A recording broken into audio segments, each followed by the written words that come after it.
Recently, we've heard a lot about the American dream and how financially it may be out of reach for a lot of people. So today, we're taking a closer look at that. With me right now is Alan Franks, certified financial planner and author of Empowered Money. Alan, good to see you as always. So is the American dream out of reach for many Americans? No, Jonathan, it might seem like it is, but it's certainly not out of reach. This study, however, does highlight how wages for Americans just are not keeping up with the cost of living and the anxiety that people are feeling around inflation.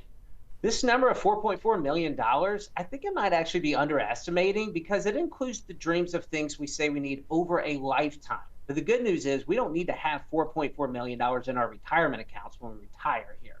We do need things like a home, we need a car, we need health insurance, we need retirement money, but this also doesn't really highlight what we want to have. We don't want to just have a car, we want to have a nice car. We don't want to just have a home, we want to have a big home, and we don't want to just have retirement. We want to have a comfortable retirement. So in some ways, this number might be a little bit less than it should be. Well, most of us are on social media, and I know a lot of Americans are now doing something called dream scrolling. What is that all about? Yeah, stream scrolling, it is a thing, and we all need to put our phones down because nothing good is coming from dream scrolling. So Americans are spending about 2 hours a day watching other people live their dreams rather than helping creating their own. And what this leads to is people making impulse buys on things that they don't really need, they don't even really want, and they're just trying to impress people that they may not even know here. Now, 71% of people say this dream scrolling can be motivational. But in general, I think we need to all be aware that these social media algorithms are really good at letting you know what you do not have and maybe even thinking that you can't be happy without having it. Well, what is the best way for people to get started toward the American dream or their version of the American dream?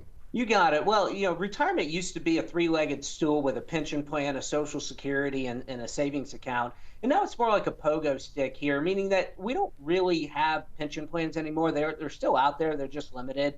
Social Security, particularly for younger generations, has lost a lot of confidence. So what this really means is that we need to be saving as much as we can. And the first thing we all need to do is take advantage of the employee match on the 401k.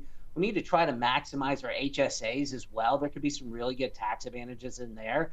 And then try to set up a Roth IRA so we can get some tax advantage savings. I'm personally a big fan of home ownership as well. It could be sort of a forced savings mechanism. It could work out really well for retirement, particularly when that mortgage gets paid off right around the time that you retire. So how did we get here? Let's rewind a little bit. How did the American dream get so expensive? Well, the most demoralizing thing about this study is that they do it every year. And last year, that 4.4 number was actually $3.4 million. So how did the cost of the American dream increase by 30% over $1 million in 1 year? Well, the last 4 years, the median house price has gone up almost $100,000 here.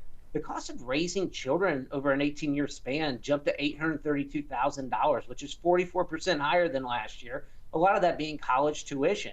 And heck, just taking care of a dog or a cat now is $37,000. So that organic pet food that you're feeding your best friend there, it's gone up almost 60% in the last 5 years. So the inflation target in these key areas just made everything so much more expensive.